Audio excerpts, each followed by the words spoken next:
tinula. So, iluto na. So, ilalagyan ko ngayon ng gulay. Ayan. Bulaklak ng kalabasa. Daming gulay ang aking ilalagay.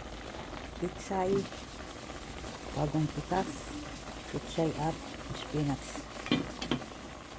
Napitas ko yan kanina lang.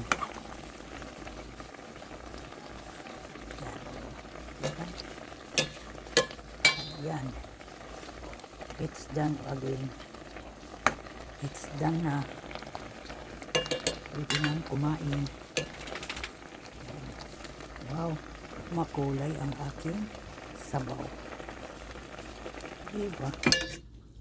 Masarap itong bulaklak ng kalabasa.